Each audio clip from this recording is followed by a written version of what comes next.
Terceira parte. Vitória pública. Paradigmas da interdependência. Não pode haver amizade sem confiança, nem confiança sem integridade. Samuel Johnson. Antes de passarmos para a área da vitória pública, devemos lembrar que a interdependência eficaz só pode ser construída em uma base de independência real. A vitória particular antecede a vitória pública. A álgebra vem antes do cálculo. Conforme olhamos para trás e estudamos o terreno para determinar onde estivemos e onde estamos em relação ao local para onde vamos, podemos ver claramente que não poderíamos ter chegado aonde estamos sem ter vindo pelo caminho que viemos. Não há outros acessos, não existem atalhos. Não há como pular de paraquedas nesse terreno. A paisagem à frente está coberta de fragmentos de relacionamentos destruídos, deixados por pessoas que tentaram e fracassaram. Elas tentaram pular para os relacionamentos eficazes sem ter a maturidade e a firmeza de caráter necessárias para mantê-los. Mas não se pode fazer isso. É preciso seguir pela estrada. Não se pode ter sucesso com outras pessoas sem pagar o preço do sucesso consigo mesmo. Há alguns anos, quando eu dava um seminário na costa do Oregon, um homem veio a mim e disse: "Sabe, Stephen, eu na verdade não gosto de participar destes seminários." Ele atraiu minha atenção. "Olhe para todas essas pessoas", prosseguiu. "Olhe para esta costa maravilhosa, e para o mar lá fora, e para tudo o que está acontecendo. E a única coisa que eu consigo fazer é ficar sentado pensando na bronca que vou tomar de minha esposa hoje à noite pelo telefone. Ela cai em cima de mim sempre que eu viajo. Onde tomei o café da manhã? Quem estava lá? Será que eu passei mesmo a manhã inteira em reuniões? Onde é que eu parei para almoçar? O que eu fiz durante o almoço? Como é que eu passei a tarde? Como me diverti à noite? Quem estava comigo? Sobre o que conversamos?" E o que ela realmente quer saber, embora nunca pergunte diretamente, é quem pode confirmar tudo o que conto a ela. Fica pegando no meu pé e duvida do que eu falo sempre que eu viajo. A situação me deixa louco. Realmente eu não gosto nem um pouco disso. Dava dó olhar para ele. O homem falou durante algum tempo e depois fez um comentário muito interessante. "Creio que ela sabe fazer todas as perguntas necessárias", falou meio envergonhado. "Eu a conheci em um seminário desse tipo quando eu estava casado com outra mulher." Refleti sobre as implicações desse comentário e depois disse: "Você é um fã das soluções rápidas, correto?" "O que quer dizer com isso?" retrucou. "Bem, você gostaria de pegar uma chave de fenda, abrir a cabeça de sua esposa e reprogramar as atitudes dela rapidamente, não gostaria?" "É claro que eu gostaria que ela mudasse", exclamou. "Não acho que seja certo ela me pressionar constantemente como faz." "Meu amigo", falei, "você não pode sair simplesmente falando dos problemas em que se meteu graças ao seu comportamento. Estamos lidando aqui com uma mudança de paradigma dramática e fundamental. Você pode tentar melhorar suas interações sociais por meio de técnicas de manipulação da personalidade, mas corre o risco de afetar o caráter básico vital durante o processo. Não se pode ter os frutos sem as raízes. É o princípio da sequência. A vitória particular precede a vitória pública. O autocontrole e a disciplina pessoal são a base de um bom relacionamento com os outros. Certas pessoas dizem que você precisa gostar de si mesmo antes de gostar dos outros. Acredito que esse conceito tenha lá seu mérito, mas se você não conhece a si mesmo, não controla a si mesmo, não tem poder sobre si mesmo, fica muito difícil gostar de si mesmo, a não ser de uma forma superficial, forçada, breve. O respeito real por si mesmo vem do domínio sobre a personalidade, vem da verdadeira independência. E esse é o foco dos hábitos 1, 2 e 3. A independência é uma conquista. A interdependência é uma escolha que só pessoas independentes podem fazer. A não ser que você esteja disposto a conquistar a independência real, é perda de tempo tentar desenvolver técnicas de relações humanas. Pode-se tentar. Quem sabe até obter algum sucesso, enquanto tudo estiver correndo bem. Quando as dificuldades chegarem, contudo, faltará a base necessária para manter as coisas nos devidos lugares, e as dificuldades chegarão sem dúvida. O ingrediente mais importante que depositamos em qualquer relacionamento não é o que dizemos ou fazemos, mas sim o que somos. E se nossos atos e palavras derivam de técnicas de relações humanas superficiais, a ética da personalidade, e não de nosso íntimo, a ética do caráter, as outras pessoas perceberão esta duplicidade. Seremos simplesmente incapazes, portanto, de criar e manter as bases necessárias para uma interdependência eficaz. A habilidade e as técnicas que realmente fazem diferença nas interações humanas são aquelas que fluem de modo quase natural, de um caráter verdadeiramente independente. Sendo assim, o local para se começar a construir qualquer relacionamento é dentro de nós mesmos, dentro de nosso círculo de influência, de nosso próprio caráter. Quando nos tornamos independentes, proativos, centrados nos princípios corretos, guiados pelos valores e capazes de nos organizar e agir conforme as prioridades da nossa vida com integridade, então podemos escolher a interdependência, a capacidade de construir relacionamentos ricos, duradouros e altamente produtivos com outras pessoas. À medida que olhamos para o caminho que temos pela frente, vemos que estamos penetrando em uma dimensão totalmente nova. A interdependência nos abre as portas para novas possibilidades de relações profundas, ricas, significativas, para a produtividade que aumenta em progressão geométrica, para servir, para construir, para aprender, para amadurecer. Mas também é o lugar onde sentimos a dor mais forte, a frustração maior, onde enfrentamos os bloqueios mais poderosos contra nossa felicidade e nosso sucesso. E temos plena consciência desta dor porque ela é aguda.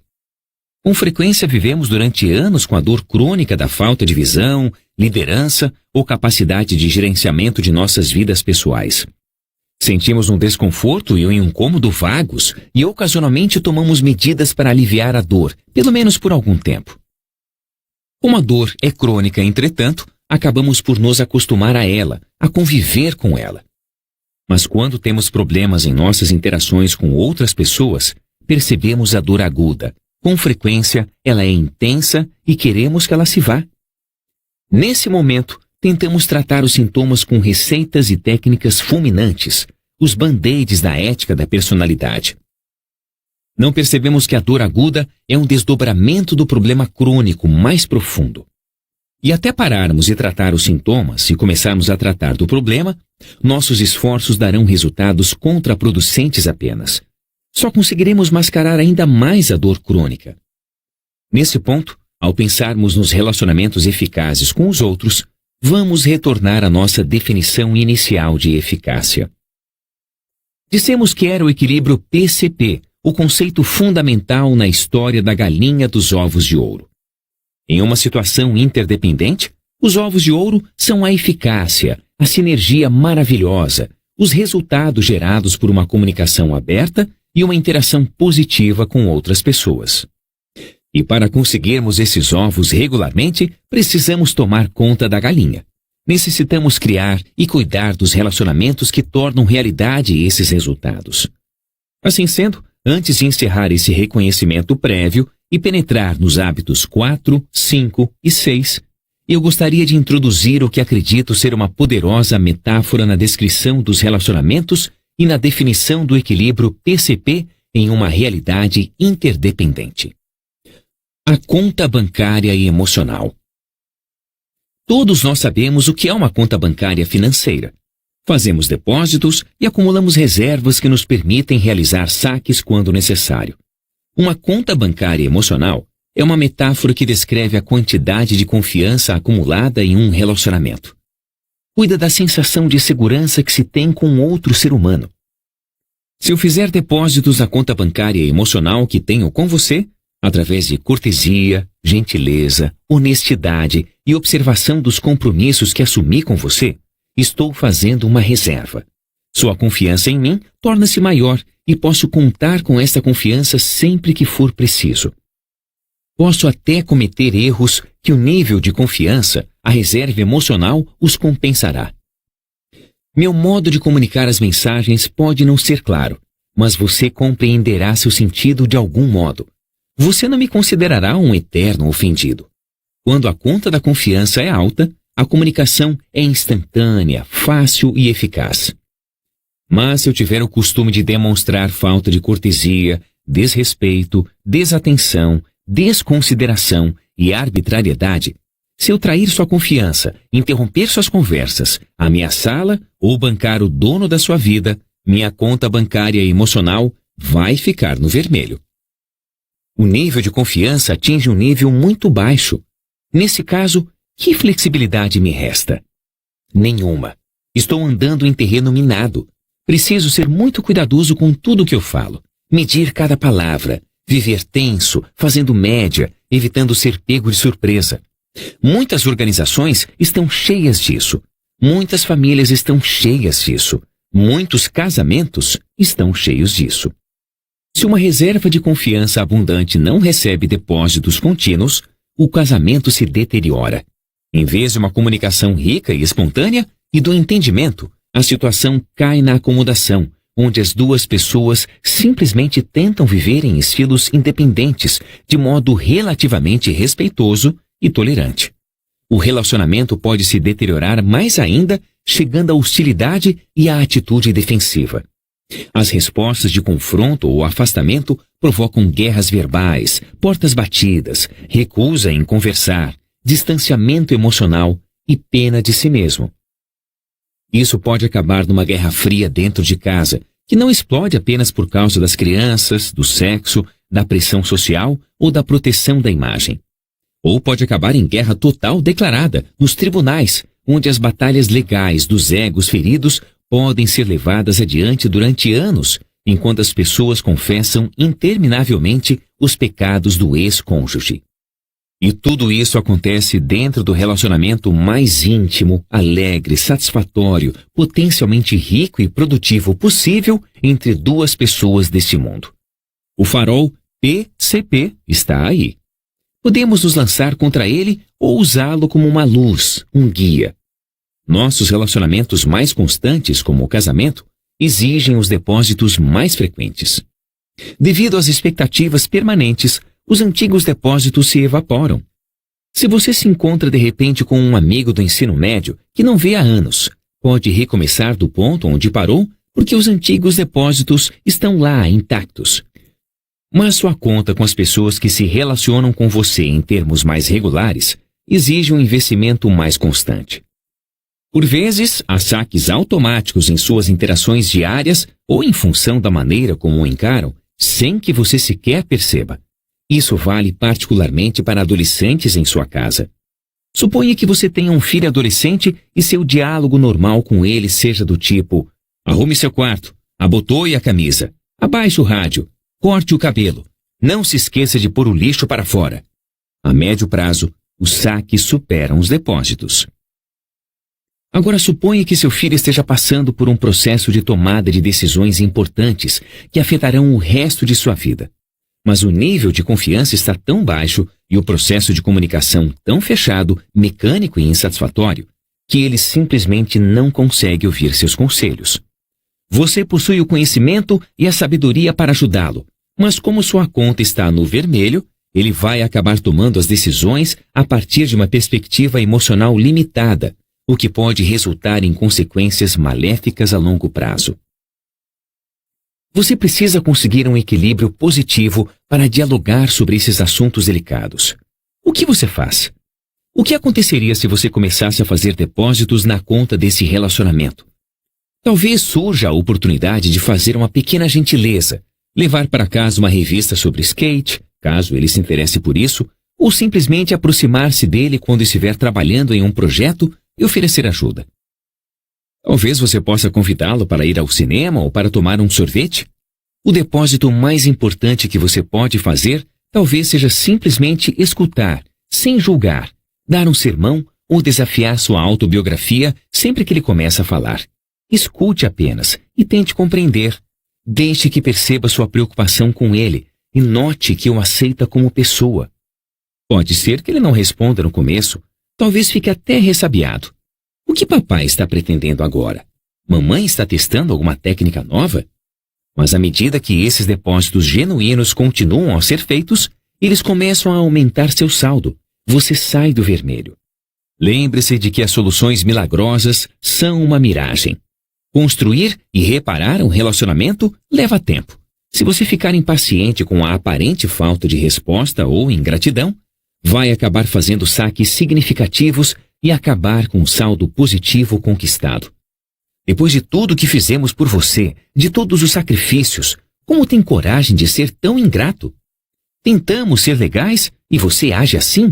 Mal posso acreditar. Não é fácil ter paciência.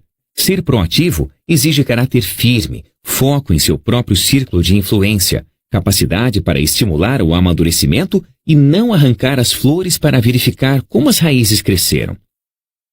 Na verdade, não existem soluções rápidas. Construir e arrumar relações são investimentos a longo prazo. 6 depósitos importantes. Gostaria de sugerir 6 depósitos importantes para aumentar a conta bancária e emocional. Compreender o indivíduo.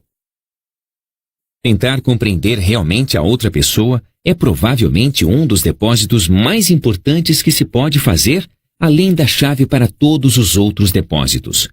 Você simplesmente não sabe o que constitui um depósito para outra pessoa até entendê-la como indivíduo.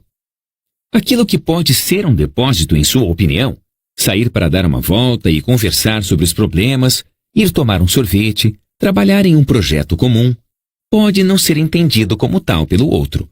Quem sabe até seja visto como uma retirada, caso não mexa com os interesses ou necessidades mais profundos da pessoa.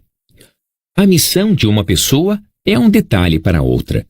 Para fazer um depósito, o que é importante para outra pessoa deve ser tão importante para você quanto essa pessoa. Você pode estar trabalhando em um projeto altamente prioritário quando seu filho de 6 anos o interrompe com algo que lhe parece trivial, mas que pode ser muito importante do ponto de vista dele. O hábito 2 é fundamental para que você possa reconhecer e comprometer-se com o valor daquela pessoa.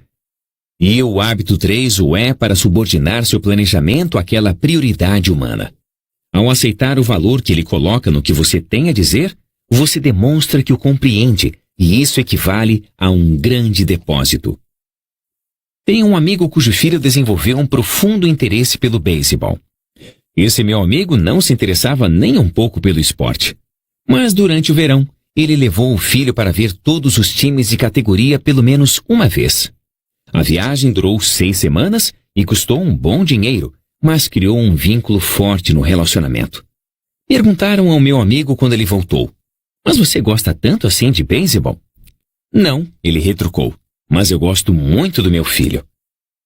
Tenho um outro amigo professor universitário que tinha um relacionamento terrível com seu filho adolescente. A vida dele era essencialmente acadêmica em sua totalidade, e ele achava que o filho estava desperdiçando o tempo trabalhando com as mãos, em vez de aprimorar a mente. Como resultado, ele vivia pegando no pé do garoto e, nos momentos de arrependimento, tentava fazer depósitos que acabavam não funcionando. O garoto via os gestos como novas formas de rejeição, comparação e julgamento, o que aumentava mais o afastamento. Estava ficando impossível o relacionamento, o que deixava o pai profundamente amargurado. Um dia eu conversei com ele sobre o princípio de tornar o que é importante para outra pessoa tão importante para você quanto a própria pessoa. Ele refletiu profundamente sobre o assunto. Estimulou o filho a construir uma miniatura da muralha da China em torno da casa. Era um projeto grandioso, e eles trabalharam lado a lado por mais de 1 ano e meio. A partir daquela experiência conjunta, o filho atravessou aquela fase de sua vida com um desejo cada vez maior de desenvolver sua mente. Mas o verdadeiro benefício foi o que aconteceu ao relacionamento. Em vez de conflitante, ele se tornou uma fonte de alegria e força, tanto para o pai quanto para o filho. Nossa tendência é projetar nossa própria experiência de vida naquilo que acreditamos que as pessoas querem ou precisam. Projetamos nossas intenções no comportamento dos outros. Nossa interpretação do que constitui um depósito se baseia em nossas necessidades e nossos desejos atuais ou de quando tínhamos a mesma idade ou atravessávamos uma fase similar de nossa vida. Se os outros não consideram nosso esforço como um depósito, nossa tendência é considerar essa reação como uma forma de rejeição a nossas boas intenções e desistir. A regra de ouro diz: faça aos outros o que deseja que façam a você. Apesar disso querer dizer superficialmente fazer aos outros o que você gostaria que fosse feito a você, acredito que o significado essencial seja entender os outros em profundidade, como indivíduos, do modo como você gostaria de ser compreendido e depois tratá-los em função dessa compreensão. Um pai bem-sucedido disse a respeito da educação dos filhos: trate a todos igualmente, tratando a cada um de forma diferente. Prestar atenção às pequenas coisas. As pequenas gentilezas e cortesias são muito importantes. A falta de cortesia, o descaso ou o desrespeito, mesmo mínimos, provocam um afastamento considerável. Nos relacionamentos, as pequenas coisas se equivalem às grandes coisas. Eu me recordo de uma noite passada com 2 dos meus filhos há alguns anos. Tratava-se de uma saída planejada para o pai e filhos, prevendo inclusive exercícios físicos, lutas, cachorros quentes, laranjada e cinema. Serviço completo. No meio do filme, Sean, então com 4 anos, dormiu na poltrona. Seu irmão mais velho, Stephen, com 6, ficou acordado e assistimos ao resto do filme juntos. Quando a sessão acabou, eu peguei Sean no colo e o levei até o carro, colocando-o no banco traseiro. Era uma noite muito fria. Tirei o casaco e o cobri gentilmente com ele. Quando chegamos à nossa casa, rapidamente carreguei Sean para o quarto e o deitei na cama. Depois que Stephen vestiu o pijama e escovou os dentes, eu deitei a seu lado e conversamos sobre o passeio. O que você achou, Stephen? Legal, respondeu. Você se divertiu? Sim. De que você gostou mais? Sei lá, dos acrobatas, eu acho. Foi demais, não foi? Aqueles saltos mortais e truques no ar. A reação dele não foi muito entusiástica. Percebi que eu estava forçando a conversa. Tentei imaginar por que Stephen não queria falar mais. Ele normalmente era expansivo quando aconteciam coisas excitantes. Mas ficara quieto na volta para casa e na hora de se aprontar para ir para a cama. Repentinamente, Stephen virou para o lado da parede. Quis saber o motivo e me ergui apenas o suficiente para ver seus olhos banhados de lágrimas. O que houve, filho? O que há de errado? Ele se voltou para mim e pude sentir que estava constrangido por causa das lágrimas e que seu queixo e lábios tremiam. Papai, se eu estivesse com frio, você me cobriria com seu casaco também? De todos os momentos daquela noite especial que passamos juntos, o mais importante foi um pequeno gesto de ternura, uma demonstração de amor inconsciente, momentânea, para com o seu irmão. Aquela experiência foi uma importante lição pessoal para mim na época, e o é até hoje. As pessoas são muito sensíveis, muito delicadas por dentro. Não creio que a idade ou a experiência façam muita diferença. Lá no fundo, mesmo as pessoas que por fora são mais calejadas e frias, abrigam sentimentos suaves e emoções intensas. Honrar os compromissos. Honrar um compromisso ou uma promessa é um depósito enorme. Romper com o prometido é uma retirada imensa. Na verdade, provavelmente não há retirada maior do que fazer uma promessa que seja importante para alguém e depois não cumpri-la.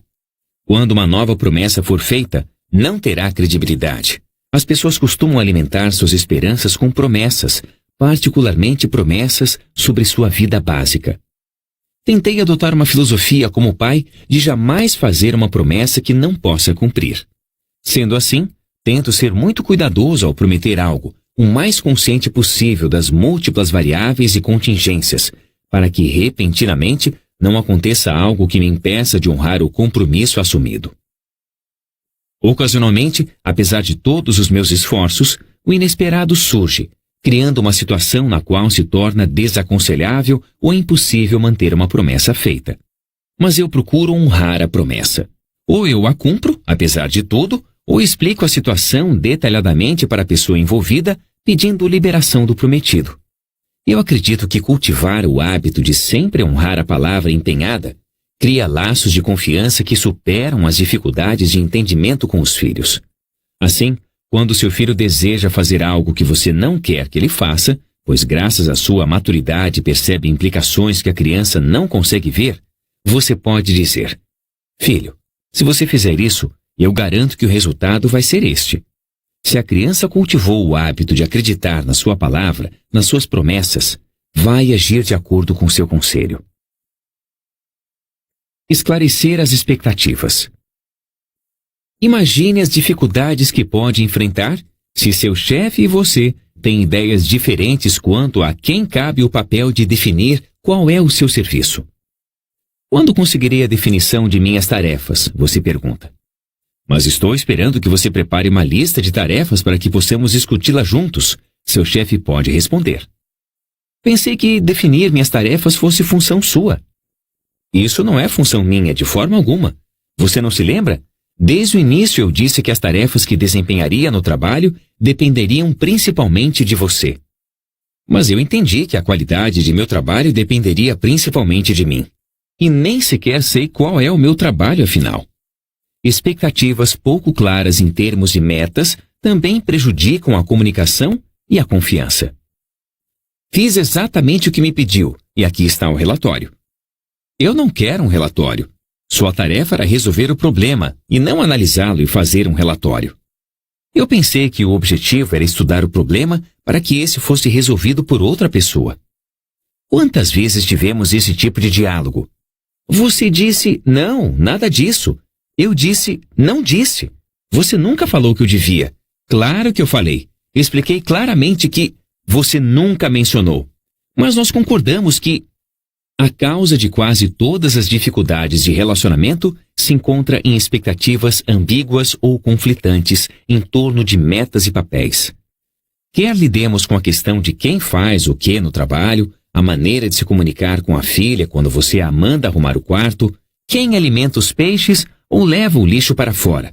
Podemos estar certos de que expectativas pouco claras vão conduzir a uma situação de equívocos, desapontamentos e perda de confiança. Muitas expectativas são implícitas. Elas não foram afirmadas ou enunciadas explicitamente, mas as pessoas, mesmo assim, as adquirem em uma situação específica. No casamento, por exemplo, um homem e uma mulher possuem expectativas implícitas em relação ao outro quanto aos papéis conjugais. Apesar de estas nem sempre terem sido discutidas, ou por vezes admitidas pela pessoa que as abriga, preenchê-las resulta em grandes depósitos na relação e violá-las em afastamento.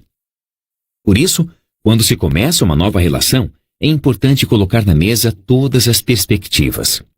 As pessoas envolvidas vão julgar um ao outro conforme as perspectivas. E se elas sentirem que suas expectativas básicas foram violadas, a reserva de confiança diminui. Criamos muitas situações delicadas ao assumirmos que nossas expectativas são evidentes em si e que elas foram compreendidas com clareza e compartilhadas com outra pessoa. O depósito acontece ao deixarmos claras e explícitas as expectativas desde o início. Isso exige um investimento real de tempo e esforço no começo, mas economiza um bocado de tempo e esforços posteriores.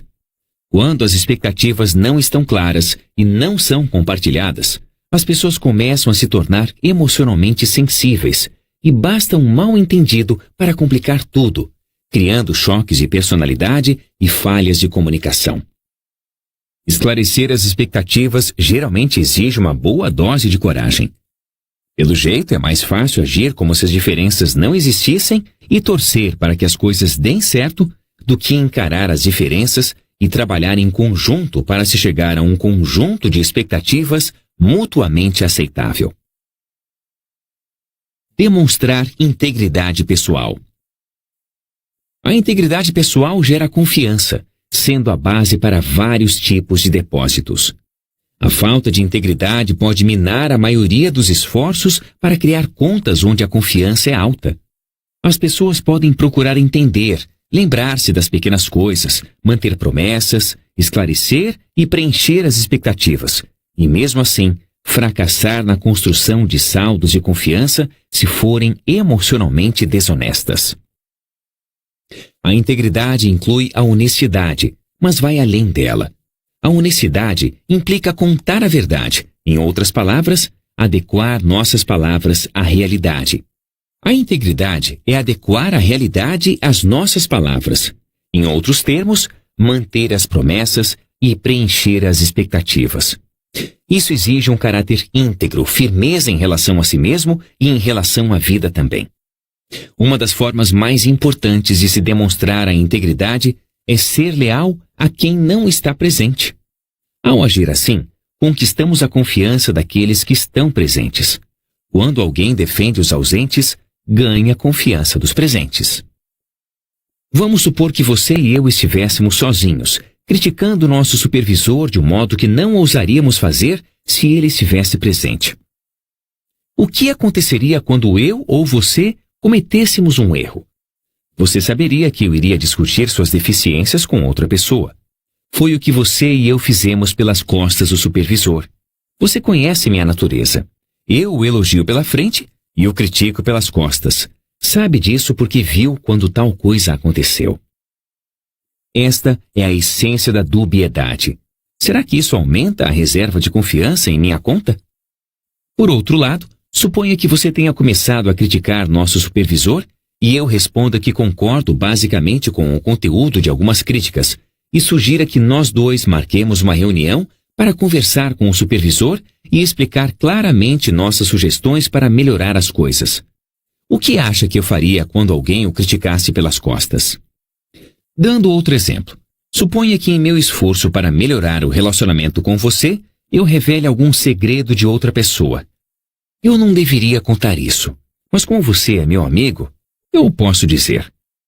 Será que trair outra pessoa aumenta minha conta de confiança com você? Ou você pensará que as coisas ditas confidencialmente para mim serão contadas aos outros? Tal atitude dúbia pode criar a impressão de fazer um depósito com a pessoa que está a seu lado.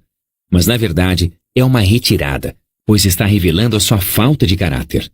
Talvez consiga o ovo de ouro do prazer temporário ao diminuir alguém ou revelar uma informação privilegiada. Mas estará estrangulando a galinha, enfraquecendo o relacionamento que fornece um prazer duradouro como consequência.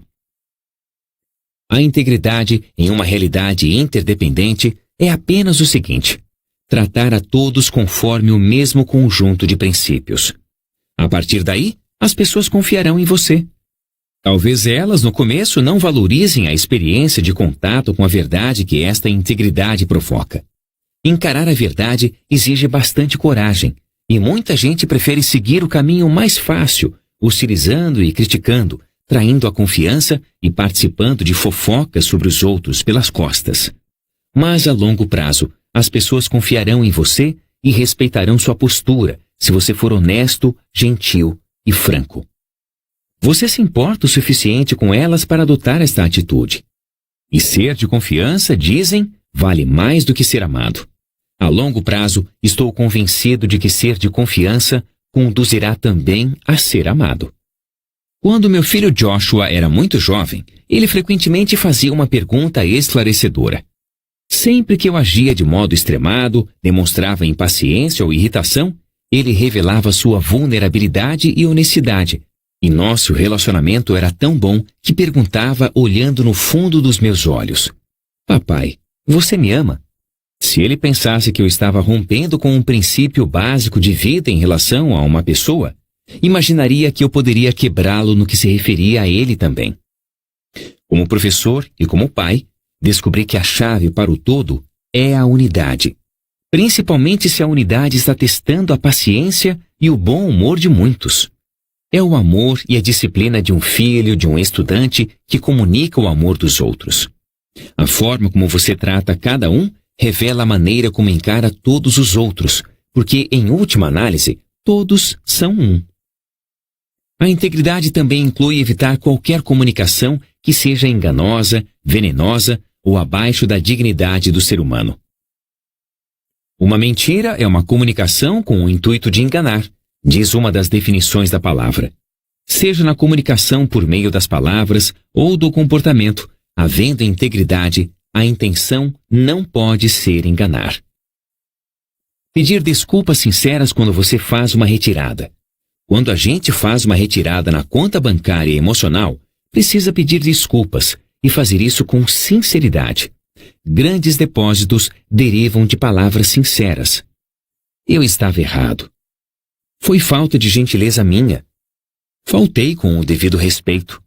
Passei por cima da sua dignidade e sinto muito. Eu o deixei constrangido na frente de seus amigos e não havia motivo para isso. Apesar de pretender defender meu ponto de vista, eu nunca deveria ter agido assim. Desculpe-me. Pedir desculpas com o coração e não por pena exige muita firmeza de caráter.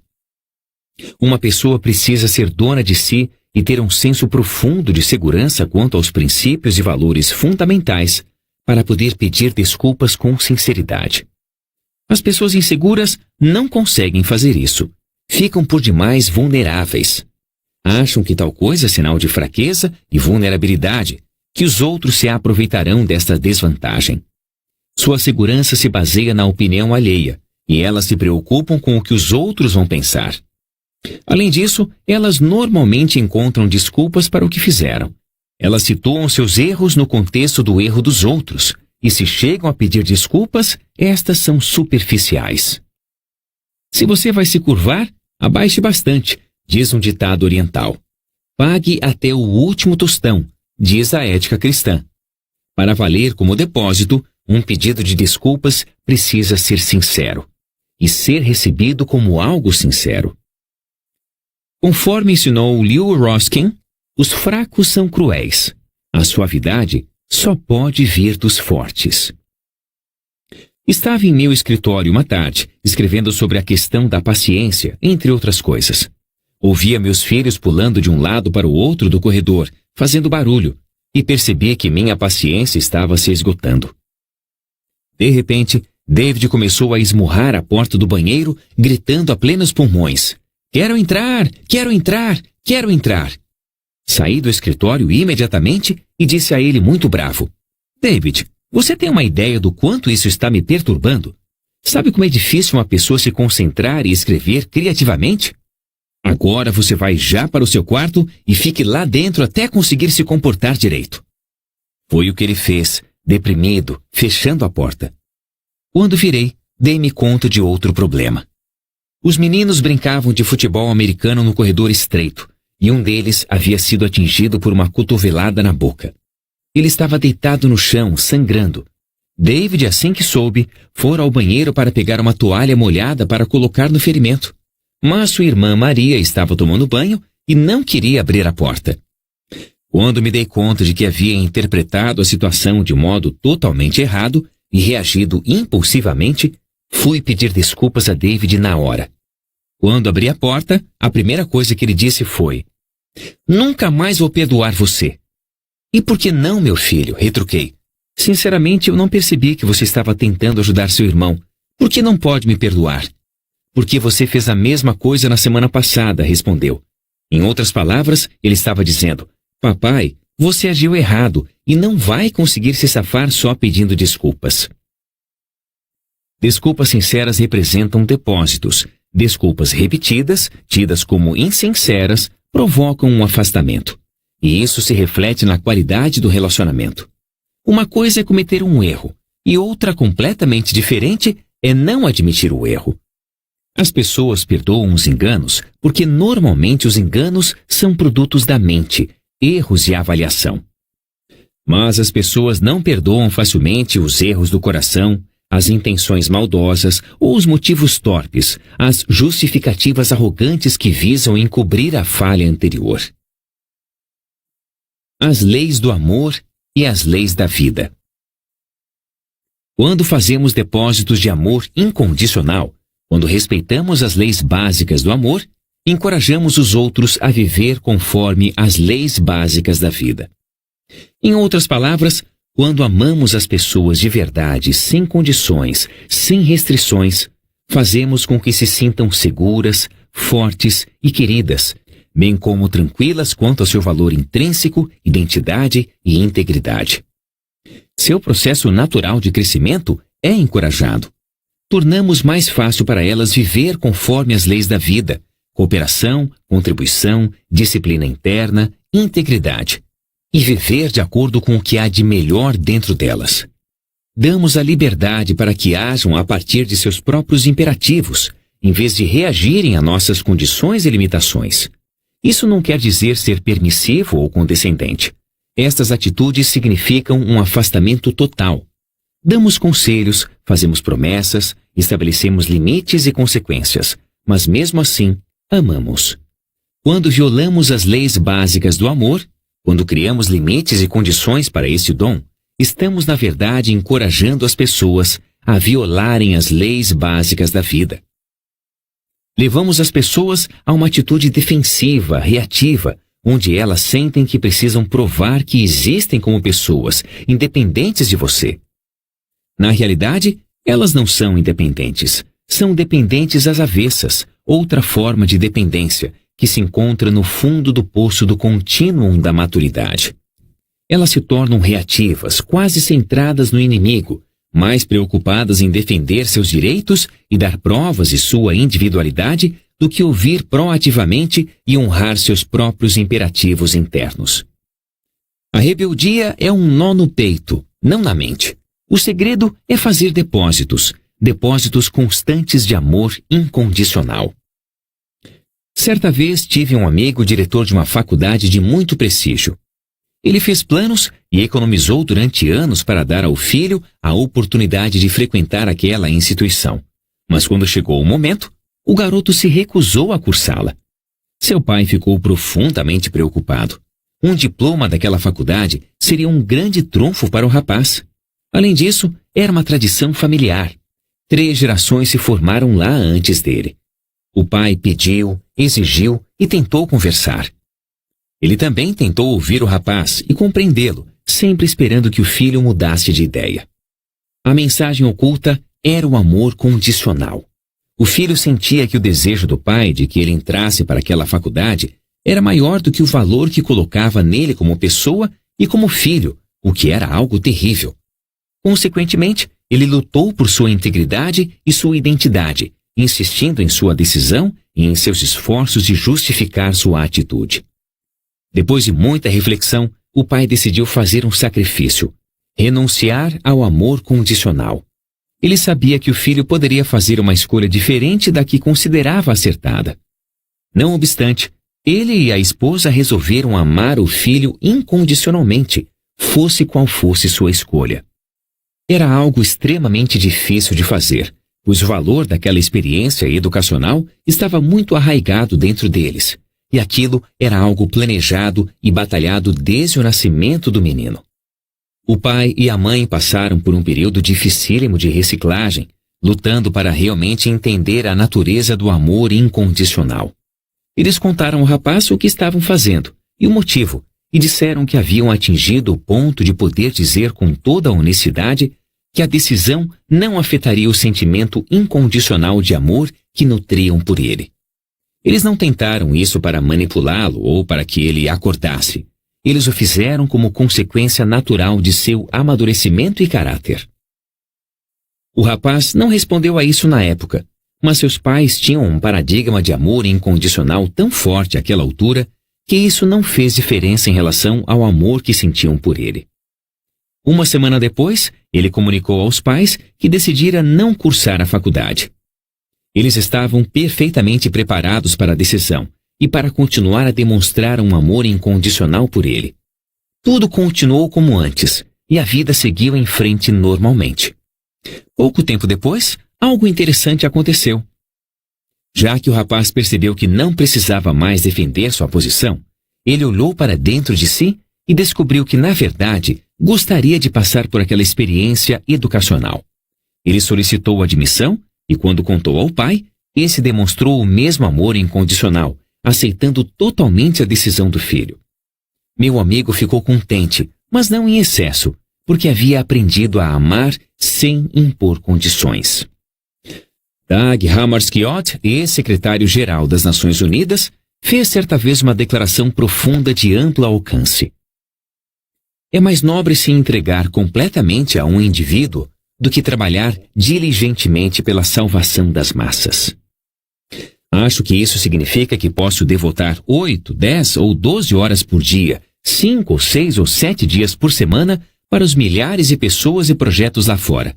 E mesmo assim, não ter um relacionamento profundo, significativo com minha esposa, meu próprio filho adolescente, meus colegas de trabalho mais próximos. E exigiria mais nobreza de caráter, mais humildade, coragem e força para reconstruir um único relacionamento do que para continuar a dedicar todo aquele tempo às causas e pessoas. Em 25 anos de consultoria a pessoas e organizações, fiquei muitas vezes impressionado com o poder desta declaração. Muitos dos problemas das organizações derivam das dificuldades de relacionamento no alto escalão, entre dois sócios de uma firma, entre o dono e o presidente de uma companhia, entre o presidente e o vice-presidente executivo. Enfrentar e resolver esses problemas exige mais firmeza de caráter do que a necessária para prosseguir trabalhando diligentemente para todos os projetos e pessoas lá fora. Quando me deparei com a declaração de Hammarskjöld pela primeira vez, eu estava trabalhando para uma organização em que havia expectativas pouco claras em relação ao indivíduo que me servia de braço direito e a mim mesmo. Eu simplesmente não tinha coragem para enfrentar nossas diferenças quanto a papéis, metas e valores, particularmente no que se referia a métodos administrativos. Sendo assim, trabalhei durante vários meses de modo conciliatório, de forma a evitar o que poderia ser um intenso conflito. Durante todo esse tempo, os sentimentos negativos se avolumavam dentro de nós. Depois de ler que era mais nobre devotar-se a um indivíduo do que trabalhar diligentemente pela salvação das massas, tomei a firme decisão de lutar pela ideia de reconstruir aquele relacionamento. Precisei me concentrar na tarefa que tinha pela frente, porque sabia que seria duro lidar com os problemas e conseguir um entendimento e uma compreensão verdadeiros de ambas as partes. Eu me recordo que tremia antes de uma reunião. Ele parecia ser um sujeito muito duro, muito teimoso em seus pontos de vista, muito seguro a seu próprio ver. Contudo, eu precisava de sua força e de sua habilidade. Eu temia que um confronto pudesse prejudicar o relacionamento e resultar na perda daquela força. Realizei um ensaio mental da reunião antecipada e finalmente decidi me comportar de acordo com os princípios e não com as questões práticas quando fosse agir e falar. Assim, consegui paz de espírito e coragem para o encontro. Quando nos reunimos, para minha surpresa absoluta, descobri que o sujeito havia passado pelo mesmo tipo de processo e esperava a oportunidade para uma conversa do gênero. Ele podia ser tudo, menos duro e inflexível. Mesmo assim, nossos estilos administrativos eram consideravelmente distintos, e a organização inteira estava reagindo a essas diferenças. Nós reconhecemos os problemas que nossa desunião havia causado. Depois de várias reuniões, fomos capazes de resolver as questões mais graves, colocá-las todas na mesa e repassar cada uma delas dentro de um espírito de respeito mútuo. Fomos capazes de criar uma equipe poderosa, complementar, bem como uma profunda afeição pessoal, o que aumentou tremendamente nossa capacidade para o trabalho conjunto eficaz. Criar a unidade necessária para administrar eficazmente uma empresa, uma família ou um casamento requer muita força de vontade e coragem em nível pessoal. Nenhuma quantidade de trabalho administrativo ou técnico voltado para as massas pode compensar a falta de nobreza no caráter para os relacionamentos pessoais. Vivemos as leis primárias da vida e do amor em um nível essencial, individual. Problemas P são oportunidades CP. Esta experiência também me ensinou outro poderoso paradigma da interdependência. Ele diz respeito ao modo como encaramos os problemas. Passamos meses tentando evitar o problema, vendo nele uma fonte de irritação, uma pedra no caminho, e desejando que de algum modo ele desaparecesse. Mas, como vimos, o próprio problema criou a oportunidade para a construção de um relacionamento mais profundo, que nos deu as condições para trabalhar em conjunto, como uma equipe forte e complementar. Acredito que, em uma situação interdependente, cada problema P é uma oportunidade CP, uma chance de abrir uma conta bancária emocional que afete significativamente a produção interdependente. Quando os pais encaram os problemas dos filhos como oportunidades para melhorar o relacionamento e não como coisas irritantes e cansativas, a interação entre pai e filho muda completamente. Os pais ficam mais disponíveis, até se excitam com a profunda compreensão e o auxílio que prestam aos filhos. Quando esses vêm a eles com algum problema, em vez de pensarem, "Oh, não, mais um problema", seu paradigma é: eis aqui uma grande oportunidade para ajudar meu filho e investir em nosso relacionamento. Muitas interações passam do transacional para o transformacional, e fortes laços de amor e confiança são criados quando os filhos percebem que os pais valorizam seus problemas e sua existência como indivíduos. Esse paradigma é poderoso também no mundo dos negócios. Uma cadeia de lojas e departamentos que opera com esse paradigma criou fortes vínculos de lealdade com os consumidores. Sempre que o cliente chega à loja com um problema, não importa se pequeno ou grande, o funcionário vê imediatamente a oportunidade de melhorar o relacionamento com o consumidor. E responde demonstrando uma disposição sincera para resolver o problema, de modo a deixar o cliente contente. Eles tratam os consumidores com tanta graça e respeito, cuidam tão bem do caso, que a maioria dos consumidores sequer pensa em ir a outro lugar. Ao reconhecer que o equilíbrio PCP é fundamental para a eficácia em uma realidade interdependente, conseguimos valorizar nossos problemas ao considerá-los oportunidades para aumentar a CP. Os hábitos da interdependência. Tendo o paradigma da conta bancária emocional em mente, estamos prontos a passar para os hábitos da vitória pública, do sucesso no trabalho com outras pessoas. Ao fazer isso, vamos ver que esses hábitos agem juntos para criar a interdependência efetiva. Também veremos o quanto continuamos presos a outros padrões de pensamento e comportamento. Além disso, veremos em um nível mais profundo ainda que a interdependência eficaz só pode ser conquistada por pessoas verdadeiramente independentes. É impossível atingir a vitória pública com as técnicas populares de ganha-ganha nas negociações ou a técnica de atenção meditativa e de criação de soluções que se concentram na personalidade e se afastam da base vital do caráter. Agora vamos nos concentrar em cada um dos hábitos da vitória pública em profundidade.